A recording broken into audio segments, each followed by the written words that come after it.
اعوذ باللہ من الشیطان الرجیم بسم اللہ الرحمن الرحیم افمن یخلق کمن لا یخلق، کیا پس وہ ذات جو پیدا کرتی ہے ہو سکتی ہے اس کی طرح کہ وہ نہیں پیدا کر سکتا۔ افلا تذکرون، کیا پس نہیں تم نصیحت پکڑتے۔ وَإِن تَعُدُّوا نِعْمَةَ اللَّهِ لَا تُحْصُوهَا، اور اگر تم شمار کرو اللہ تعالیٰ کی نعمتوں کو نہیں تم شمار کر سکتے ان کو۔ ان اللہ لغفور الرحیم، بے شک اللہ تعالیٰ البتہ بخشنے والا رحم کرنے والا ہے۔ واللہ یعلم ما تسرون وما تعلنون، اور اللہ تعالیٰ جانتا ہے جو تم چھپاتے ہو اور جو تم ظاہر کرتے ہو۔ والذین یدعون من دون اللہ، اور وہ لوگ جن کو وہ پکارتے ہیں اللہ تعالیٰ کے سوا، لا یخلقون شیئا، نہیں پیدا کر سکتے کوئی چیز، وہم یخلقون، اور وہ خود پیدا کیے گئے ہیں۔ اموات، مردہ ہیں، غیر احیاء، وہ زندہ نہیں ہیں۔ وما یشعرون ایان یبعثون، اور نہیں سمجھتے وہ کب اٹھائے جائیں گے۔ الہکم الہ واحد، معبود تمہارا معبود ہے ایک۔ فالذین لا یؤمنون بالآخرہ، پس وہ لوگ نہیں ایمان لاتے ساتھ آخرت کے۔ قلوبہم منکرہ، دل ان کے انکار کرنے والے ہیں۔ وہم مستکبرون، اور وہ تکبر کرتے ہیں۔ لا جرم، نہیں شک اس میں، ان اللہ یعلم، بے شک اللہ تعالیٰ جانتا ہے، ما یسرون وما یعلنون، جو وہ چھپاتے ہیں اور جو وہ ظاہر کرتے ہیں۔ انہ لا یحب المستکبرین، بے شک وہ نہیں پسند کرتا تکبر کرنے والوں کو۔ وَإِذَا قِيلَ لَهُمْ، اور جب کہا جاتا ہے واسطے ان کے، مَاذَا أَنزَلَ رَبُّكُمْ، کیا اتارا تمہارا رب نے، قَالُوا أَسَاطِيرُ الْأَوَّلِينَ، وہ کہتے ہیں کہانی ہے پہلے لوگوں کی۔ لِيَحْمِلُوا أَوْزَارَهُمْ، تاکہ اٹھائیں اپنے بوجھ، کاملہ پورے، یوم القیامہ قیامت کے دن۔ وَمِنْ أَوْزَارِ الَّذِينَ، اور بوجھ ان لوگوں کے، يُضِلُّونَهُمْ بِغَيْرِ علم، بہکاتے ہیں ان کو بغیر علم کے۔ أَلَا سَاءَ مَا يَزِرُونَ، خبردار برا ہے وہ بوجھ جو اٹھائیں گے یا جو اٹھاتے ہیں۔ گزشتہ سبق میں، بلکہ اس سے بھی پیوستہ سبق میں آپ نے سماعت فرمائی، زمین آسمان کو اللہ تعالیٰ نے پیدا کیا، انسان کو اللہ رب العزت نے پیدا کیا، انسان کی ضروریات اللہ تعالیٰ نے پیدا کی۔ تو یہ ساری مخلوق فرمایا اللہ تعالیٰ کی قدرت کا کرشمہ ہے۔ وَيَخْلُقُ مَا لَا تَعْلَمُونَ، سواریوں کے ضمن میں یہ بات تھی کہ گھوڑے، کھچر، گدھے تمہارے لیے بطور سواری کے اللہ تعالیٰ نے پیدا کیے، اور قیامت تک اللہ تعالیٰ پیدا کرنے والا ہے وہ جن کو تم نہیں جانتے۔ آج کی زیر سبق آیات میں رب تعالیٰ فرماتے ہیں ایک اللہ تعالیٰ کی تخلیق ہے، اللہ تعالیٰ پیدا کرنے والے ہیں۔ تو ایک تمہارا تصور ہے کہ مخلوق بھی بنانے والی ہے، کیا اللہ رب العزت کی طرح کوئی بنا سکتا ہے کسی کا نام نشاندہی کرو، کسی نے کوئی چیز بنائی ہو، آسمان کا کوئی حصہ، زمین کا کوئی حصہ، پہاڑ یا کوئی دریا کا حصہ، یا مخلوق میں سے کسی کو بنایا ہو کسی نے، بتاؤ۔ فرمایا فمن یخلق کمن لا یخلق، کیا بس وہ جو پیدا کرتا ہے ہو سکتا ہے اس کی طرح کہ وہ نہیں پیدا کر سکتا۔ افلا تذکرون، کیا بس نہیں تم نصیحت پکڑتے۔ وَإِن تَعُدُّوا نِعْمَةَ اللَّهِ لَا تُحْصُوهَا، ایک نہیں، دو نہیں، ہزارہا نعمتوں سے اللہ تعالیٰ نے مالا مال فرمایا ہے۔ جس طرح اوپر آپ نے سماعت فرمائی کہ جانور تمہیں اللہ تعالیٰ نے بطور نعمت کے دیے، ان سے فائدہ اٹھا رہے ہو، وہ تمہاری خدمت میں لگے ہوئے ہیں، کسی پہ سواری کر رہے ہو اور کسی کا گوشت بنا کے کھا رہے ہو، کسی کے اون سے کپڑا بنا کر تم گرمی سردی میں بچاؤ کا سلسلہ کرتے ہو۔ فرمایا یہ انعامات خداوندی کا تذکرہ ہے، اور پھر کھیتیں تمہارے لیے بنائیں، زیتون، کھجور اور انگور، ہر قسم کے پھل۔ اسی طرح آسمان سے پانی، اس پانی کے ذریعے تمہاری ضروریات کا مہیا کرنا، فرمایا یہ سب اس کی عطا تھی۔ تو یہ ایک نہیں ہزارہا نعمتیں ہیں، اگر تم شمار کرنا شروع کر دو تمہارے شمار میں نہیں آ سکتی یہ نعمتیں، تمہارے شمار سے باہر ہیں، لا تحصوها، تم گن نہیں سکتے۔ ہاں، مفسرین نے لکھا ہے کہ اللہ تعالیٰ کی نعمتوں میں دو نعمتیں ایسی ہیں جن کی مثال نہیں ملتی، ایک نعمت مخلوقہ، ایک نعمت غیر مخلوقہ۔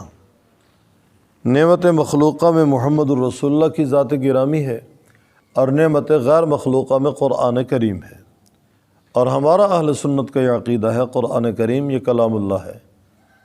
جس طرح اللہ تعالیٰ کی ذات قدیم، اللہ رب العزت کی صفات قدیم، قرآن کریم اللہ تعالیٰ کی صفات میں سے ایک صفت عالیہ ہے۔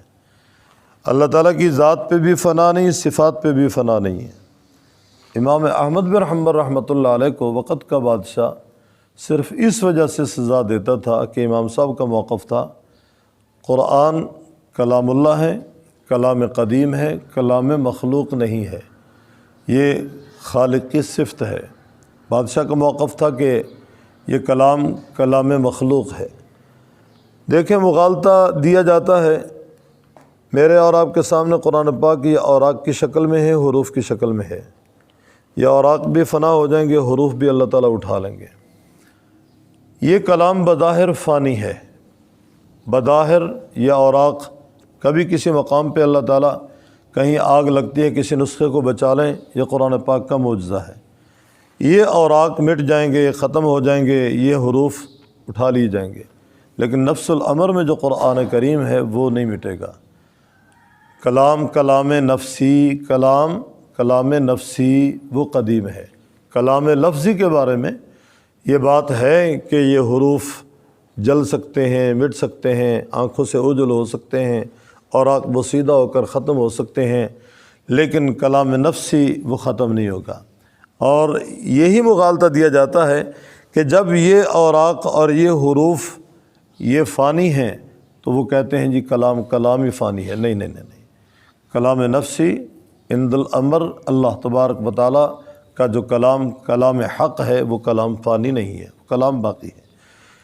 تو یہ دو نعمتیں بڑی نعمتوں میں سے ہیں، نعمت مخلوقہ، نعمت غیر مخلوقہ، کلام اللہ قرآن کریم اور محمد الرسول اللہ صلی اللہ علیہ وسلم کا وجود مسعود، یہ دو نعمتیں بڑی نعمتیں ہیں۔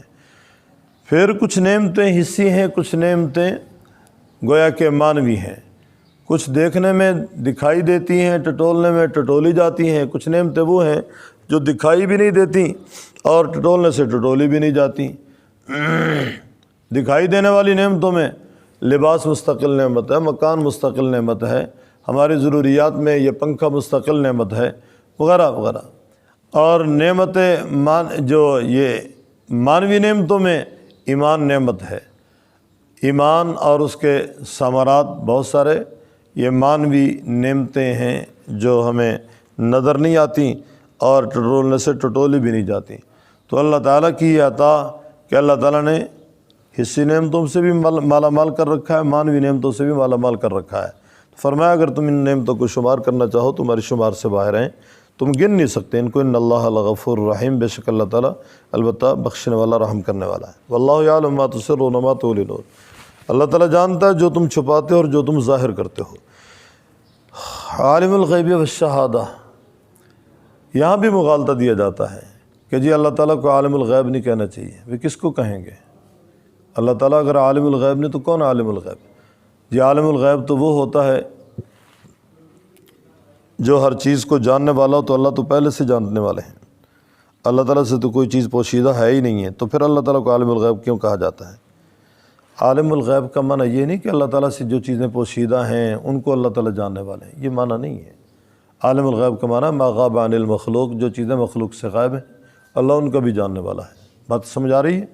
جو چیزیں مخلوق سے غائب ہیں اللہ ان کا جاننے والا ہے، عالم الغیب والشہادہ کا معنی۔ ورنہ اللہ تعالیٰ سے کوئی چیز یہ غیب میں نہیں ہے۔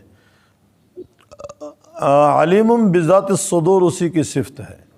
آپ صلی اللہ علیہ وسلم سے وفات سے 1 مہینہ پہلے سوال کیا گیا قیامت کب آئے گی، تو آپ علیہ الصلاۃ والسلام نے فرمایا اس کا تعلق غیب سے ہے۔ اس کا تعلق غیب سے ہے۔ فرمایا غیب اللہ تعالیٰ جانتے ہیں، غیب میں نہیں جانتا۔ اور واضح الفاظ ہیں قرآن کریم میں، وَلَوْ كُنْتُ أَعْلَمُ الْغَيْبَ لَاسْتَكْثَرْتُ مِنَ الْخَيْرِ، اگر میں غیب کا جاننے والا ہوتا بہت زیادہ بھلائی حاصل کر لیتا، میں کبھی بھی محروم نہ رہتا۔ کئی ایسے مواقع ہیں کہ آپ علیہ الصلاۃ والسلام کو مستقبل کا حال معلوم نہ ہونے کی وجہ سے بظاہر نقصان اٹھانا پڑا۔ بہت سارے ایسے مواقع ہیں۔ بیر معونہ کے شہداء کے بارے میں آپ صلی اللہ علیہ وسلم کو علم نہیں تھا کہ میرے ساتھیوں کے ساتھ یہ دشمن کیا کرنے والے ہیں۔ آپ صلی اللہ علیہ وسلم سے ان لوگوں نے مبلغ مانگے، داعی مانگے، قاری مانگے، حافظ مانگے، استاد مانگے، تو آپ صلی اللہ علیہ وسلم نے 70 قرآن کے ساتھ کر دیے، جائیں بھائی جا کر ان کو تعلیم دیں۔ 70 میں سے 69 شہید کر دیے گئے، اور انہوں نے دعا کی کہ اے اللہ ہماری یہ حالت آپ علیہ الصلاۃ والسلام کو بتا دیجئے، ہمارے اس حال سے ان کو آگاہ کر دیجئے۔ جبرائیل علیہ الصلاۃ والسلام تشریف لائے، آپ علیہ الصلاۃ والسلام کو آگاہ کیا۔ آپ علیہ السلام اس قدر رنجیدہ ہوئے باوجود اس کے کہ آپ کی صفت رحمت للعالمین ہے۔ ایک مہینہ قنوت پڑھی اور بد دعا کی ان لوگوں کے لیے، قنوت نازلہ۔ آج بھی علماء یہ کہتے ہیں کہ حالات مشکل ہوں تو قنوت نازلہ کا اہتمام کیا جائے۔ اور آپ نے دیکھا کہ گزشتہ کئی مہینوں سے، بلکہ سال ڈیڑھ 2 سال سے میں مسلسل گویا کہ یہ صدا لگا رہا ہوں کہ قنوت نازلہ کا اہتمام کرو، قنوت نازلہ کا اہتمام کرو۔ داخلی خارجی فتنے ملک کو کھوکھلا کر رہے ہیں۔ اللہ تعالیٰ اس وطن کی حفاظت فرمائے جس وطن کی جڑوں میں علماء کا خون ہے اور صلحاء کا خون ہے، نمازیوں کا خون ہے، مسلمانوں کا خون ہے۔ یہ وطن بڑا قیمتی ہے۔ گزشتہ روز جو حالات آپ کو ملک میں نظر آ رہے ہیں، جن چوک چوراہوں میں آپ کو لاشیں پڑے دکھائی دے رہے ہیں، گویا ان کے گھر والوں سے آپ پوچھیں تو یقیناً وہ یہ کہیں گے کہ تقسیم سے پہلے ہی ہم لوگ بہتر تھے، تقسیم کے بعد ہمیں چین اور امن نہیں ملا۔ وہ یہ کہنے پہ مجبور ہوں گے۔ تقسیم اس لیے نہیں ہوئی تھی کہ ہماری جانوں سے کھیلا جائے گا، ہماری ایمان سے کھیلا جائے گا، ہماری عزت سے کھیلا جائے گا، ہماری آبرو سے کھیلا جائے گا، ہمارے مستقبل کو تاریک کیا جائے گا، ہمارے بچوں کو گویا ماں باپ سے دور کیا جائے گا، ہمیں بے وطن کیا جائے گا، گھر سے بے گھر ہمیں کیا جائے گا، ہمارے کاروبار اور ہماری دکانوں کو آگ لگائی جائے گی۔ تقسیم اس لیے نہیں ہوئی تھی۔ تقسیم اس لیے ہوئی تھی کہ شاعر اسلام کی ہم جو تعظیم نہیں نہ کر پا رہے، اچھے طریقے سے شاعر اسلام کی تعظیم ہوگی۔ اذان آزادانہ طور پہ دیں گے، نمازیں پڑھیں گے، ذکر و اذکار کریں گے، قرآن پاک کی تلاوت، تعلیم و تعلم کا سلسلہ چلائیں گے، آزادی سے مدارس چلائیں گے۔ اور میں سمجھتا ہوں اسلامی جمہوریہ پاکستان کے اندر اتنا خوشحال اس وقت مسلمان اور مدارس والے نظر نہیں آ رہے جتنے دوسرے ممالک کے اندر ہیں۔ خصوصاً انڈیا کے مسلمان ہم سے زیادہ مطمئن ہیں اس وقت۔ اور ہمارے حضرات نے اس وقت اگر اختلاف کیا تھا وہ یہی تھا کہ مسلمان تقسیم ہو رہا ہے، ملک تقسیم نہیں ہو رہا، بدار خطہ تقسیم ہو رہا ہے، لیکن حقیقت میں مسلمان تقسیم ہو رہا ہے۔ حضرت مدنی رحمہ اللہ نے اس وقت جو علی وجہ البصیرت کلمات کہے تھے وہ یہی تھے، مسلمان کو تقسیم نہ کرو تمہیں نقصان ہوگا۔ مسلمان تقسیم ہوا، گویا جتنے ہم یہاں نظر آ رہے ہیں اتنے بنگلہ دیش میں ہیں، اور کشمیر میں الگ نظر آ رہے ہیں، ہندوستان میں ہم سے ڈبل ہیں۔ اگر ہم 22 کروڑ ہیں، وہاں 44 سے 45 کروڑ موجود ہیں مسلمان۔ اگر یہ قوت منتشر نہ ہوتی، متحد ہوتی، ایک اس کی الگ پاور ہوتی، آئے تو تھے ہم خواب دیکھتے ہوئے کہ یہ کریں گے، یہ کریں گے، یہ کریں گے، لیکن ہمارے ساتھ کیا ہو رہا ہے اور کیا ہونے جا رہا ہے یہ میری اور آپ کی آنکھوں سے اوجھل ہے معاملہ۔ اگر کچھ مطالعہ ہے احباب کا، استاد مولانا زاہد الراشدی صاحب مدظ کی تحریرات سے اندازہ ہو جائے گا کہ کیا ہونے جا رہا ہے مدارس والوں کے ساتھ اور داڑھی پگڑی والوں کے ساتھ اس ملک کے اندر۔ ہماری زندگی میں 5-7 سال شاید ہمیں کچھ نظر نہ آئے، لیکن آنے والی نسل کے ساتھ کیا کچھ ہونے والا ہے، بس اللہ بچائے، اللہ ہی بچائے، اللہ ہی حفاظت فرمائے۔ تو بات سے بات نکل گئی بھی، فرمایا واللہ یعلم ما تسرون وما تعلنون والذین یدعون من دون اللہ، وہ لوگ جن کو پکارتے ہیں اللہ تعالیٰ کے سوا، لا یخلقون شیئا وہم یخلقون، نہیں وہ پیدا کر سکتے کسی چیز کو اور وہ خود پیدا کیے گئے ہیں۔ جو بننے میں محتاج ہے وہ دوسرے کو کیسے بنائے گا؟ جو پیدائش میں محتاج، پروان چڑھنے میں محتاج، پلنے میں محتاج، کھانے پینے میں محتاج، لباس ٹوپی پگڑی میں محتاج، جوتے میں محتاج، اور سردی گرمی میں بچاؤ کے اعتبار سے مکان کا محتاج، لباس کا محتاج، بتاؤ وہ دوسرے کی احتیاج کیسے پوری کرے گا؟ فرمایا وہ نہیں پیدا کر سکتے کسی چیز کو، اور وہ خود پیدا کیے گئے ہیں۔ اموات غیر احیاء، مردہ ہیں وہ زندہ نہیں ہیں۔ اگر اس سے مراد بت ہیں تو یقیناً بت بے جان ہیں، اور اگر اس سے مراد گویا کہ جاندار ہیں تو جانداروں میں کتنے ایسے ہیں جو اللہ کو پیارے ہو گئے ہیں، وہ اموات میں آئیں گے، اور کتنے ایسے ہیں جو آج اگر موجود ہیں ان پہ موت آنے والی ہے۔ حتیٰ کہ عیسیٰ علیہ السلام بھی کم و بیش 2000 سال ہونے والے ہیں، زندہ آسمانوں پہ موجود ہیں، اور ہمارا عقیدہ ہے عیسیٰ علیہ السلام آسمانوں پہ زندہ موجود ہیں، اور ان کی تشریف آوری ہوگی، وہ تشریف لائیں گے، ان کی آمد حق ہے، وہ آئیں گے تو قیامت آئے گی۔ علامات قیامت میں سے ہے ان کی آمد۔ ہمارے شیخ رحمہ اللہ کی کتاب ضوء السراج نہیں ہے، توضیح المرام، ضوء السراج یہ تحقیق معراج پہ ہے رسالہ، توضیح المرام فی نزول مسیح علیہ السلام، اس کا مطالعہ ضرور کرنا چاہیے۔ عیسیٰ علیہ السلام کی آمد کے سارے دلائل بیان کیے ہیں۔ اس سے پہلے بھی بات گزر چکی کہ امت کے مختلف عقیدے ہیں، امت دعوت کے، امت اجابت کے اندر بھی، امت اجابت کا تو ویسے اجتماعی طور پہ ایک ہی عقیدہ ہونا چاہیے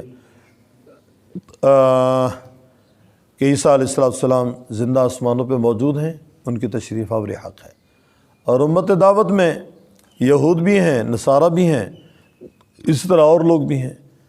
اب یہود کا عقیدہ ہے کہ حضرت عیسیٰ علیہ السلام قتل ہوئے، عیسائیوں کا عقیدہ ہے سولی پہ لٹکے، جبکہ مرزائیوں کا عقیدہ ہے وفات پا کے کشمیر میں قبر ہے ان کی۔ تینوں عقیدے باطل ہیں۔ مسلمانوں کا عقیدہ ہے کہ زندہ آسمانوں پہ موجود ہیں، یعنی ایک کا عقیدہ ہے وہ مقتول ہو گئے، ایک کا عقیدہ ہے وہ مصلوب ہو گئے، ایک کا عقیدہ ہے متوفی کا، مسلمانوں کا عقیدہ ہے مرفوع کا، کہ وہ زندہ آسمانوں پہ اٹھائے گئے ہیں، تشریف لانے والے ہیں، اور یہ حق ہے۔ تشریف لائیں گے، کہاں لائیں گے؟ دمشق کی جامع مسجد کے مینارے پہ اتریں گے۔ آج سے کم و بیش کوئی 8 سال 10 سال پہلے عالمی مجلس ختم نبوت والوں نے ایک کیلنڈر شائع کیا تھا، اور اس پہ مسجد کا نقشہ دیا تھا، اور وہ مینارہ بھی دکھایا ہے جس مینارے پہ ان کا نزول ہوگا۔ ہمارے شیخ استاد فرماتے ہیں کہ میں اس مسجد میں گیا ہوں جس میں مسجد میں عیسیٰ علیہ السلام کا نزول ہونے والا ہے۔ مولانا عمر پالن پوری رحمہ اللہ سے میں نے سنا، وہ فرمایا کرتے تھے کہ میں بھی اس مسجد میں گیا ہوں جس مسجد کے اندر حضرت عیسیٰ علیہ السلام تشریف لانے والے ہیں۔ تو یہ حق ہے عیسیٰ علیہ السلام کا۔ اموات غیر احیاء، مردہ ہیں وہ زندہ نہیں ہیں، وما یشعرون ایان یبعثون، وہ نہیں جانتے کب وہ اٹھائے جائیں گے۔ گویا جن پہ موت آ جاتی ہے انہیں مستقبل کا حال معلوم نہیں ہے، مستقبل کی خبر نہیں ہے، کل کیا ہونے والا ہے، اللہ تعالیٰ بہتر جانتے ہیں۔ اس سے یہ استدلال کرنا کہ وہ بدستور مردہ ہیں جی قبروں کے اندر، یہ ٹھیک نہیں ہے۔ الہکم الہ واحد، معبود تمہارا معبود ہے ایک، فالذین لا یؤمنون بالآخرہ، پس وہ لوگ نہیں ایمان لاتے ساتھ آخرت کے، قلوبہم منکرہ، ان کے دل انکار کرنے والے ہیں، وہم مستکبرون، اور وہ تکبر کرنے والے ہیں۔ گویا منکرین جو ایمان نہیں لاتے آخرت پہ، فرمایا وہ متکبر ہیں۔ متکبر کس کو کہتے ہیں؟ حق کو ٹھکرانے والا اور دوسروں کو کمتر جاننے والا۔ مسلم شریف کی روایت ہے، آپ علیہ السلام نے فرمایا بطر الحق و غمت الناس، تکبر کا معنی کیا ہے؟ حق کو ٹھکرا دینا اور دوسرے کو کمتر جاننا، لوگوں کو کمتر جاننا۔ سب سے پہلا گناہ تکبر ہے، سب سے پہلا گناہ گار ابلیس ہے۔ ابلیس نے تکبر کیا، اس نے حضرت آدم علیہ السلام کو اپنے سے کمتر جانا، اللہ کے حکم کو ٹال دیا۔ وہم مستکبرون لا جرم، فرمائے اس میں کوئی شک نہیں ہے۔ یہ بھی منع کرتے ہیں ضرور بالضرور ان اللہ یعلم ما یسرون و ما یعلنون، بے شک اللہ تعالیٰ جانتا ہے جو وہ چھپاتے ہیں جو وہ ظاہر کرتے ہیں۔ یسرون یعلنون، یہ دونوں یہ اس کی ہیں، غائب کی ہیں۔ اگر مخاطب کا صیغہ ہوتا تو تسرون تو لنون ہوتا، انہ لا یحب المستکبرین، بے شک وہ نہیں پسند کرتا تکبر کرنے والوں کو۔ آپ علیہ السلام نے ایک موقع پہ فرمایا کہ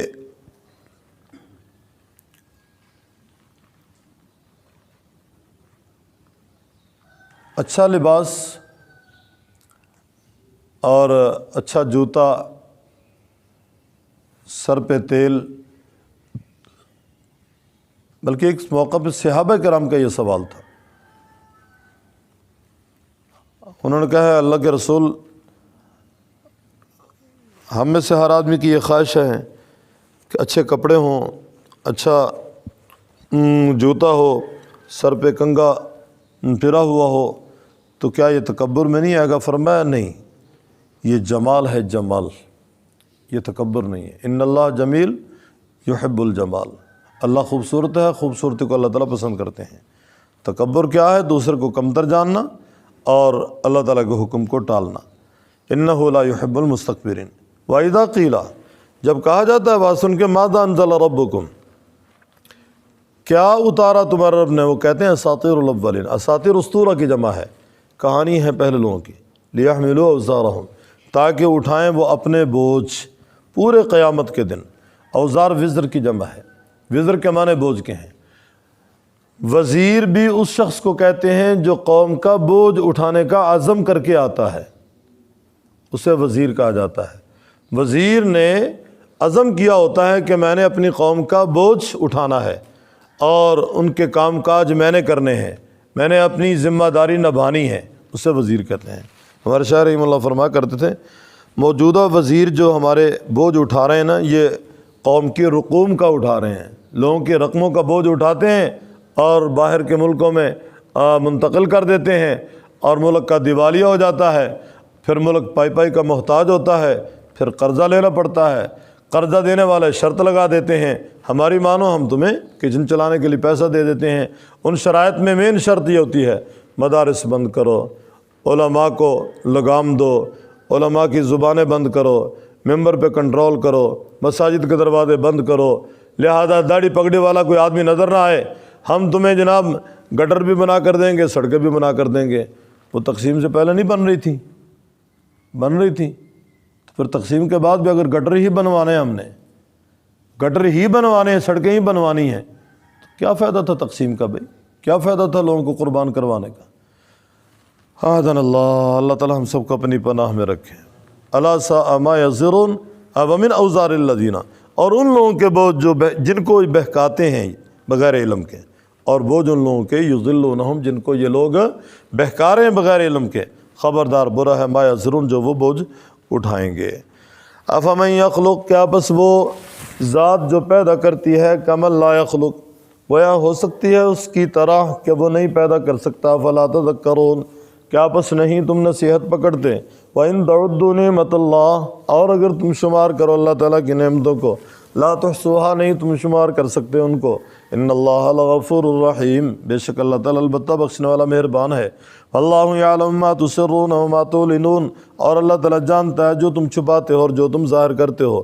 والذین یدعون من دون اللہ، وہ لوگ جن کو پکارتے ہیں اللہ تعالیٰ کے سوا، لا یخلقون شیئا، نہیں پیدا کر سکتے کچھ، وہم یخلقون، اور وہ پیدا کیے گئے ہیں. اموات غیر احیاء، وہ مردہ ہیں زندہ نہیں ہیں. وما یشعرون ایان یبعثون، اور نہیں جانتے وہ کب اٹھائے جائیں گے. الہکم الہ واحد، معبود تمہارا معبود ہے ایک. فالذین لا یؤمنون بالآخرہ، پس وہ لوگ نہیں ایمان لاتے ساتھ آخرت کے. قلوبہم منکرہ، دل ان کے انکار کرنے والے ہیں. وہم مستکبرون، اور وہ تکبر کرنے والے ہیں. لا جرم، نہیں شک اس میں، ان اللہ یعلم ما یسرون وما یعلنون، بے شک اللہ تعالیٰ جانتا ہے جو وہ چھپاتے ہیں جو وہ ظاہر کرتے ہیں. انہ لا یحب المستکبرین، بے شک وہ نہیں پسند کرتا تکبر کرنے والوں کو. وَإِذَا قِیلَ لَهُمْ، جب کہا جاتا ہے بات سن کے، ماذا انزل ربکم، کیا اتارا تمہارے رب نے، قالوا کہتے ہیں اساطیر الاولین، کہانی ہے پہلے لوگوں کی. لیحملوا اوزارہم، تاکہ اٹھائیں اپنے بوجھ کاملہ پورے یوم القیامہ، قیامت کے دن. ومن اوزار الذین، اور بوجھ ان لوگوں کے یضلونہم بہکاتے ہیں ان کو بغیر علم کے. الا ساء ما یزرون، خبردار برا ہے جو وہ بوجھ اٹھائیں گے.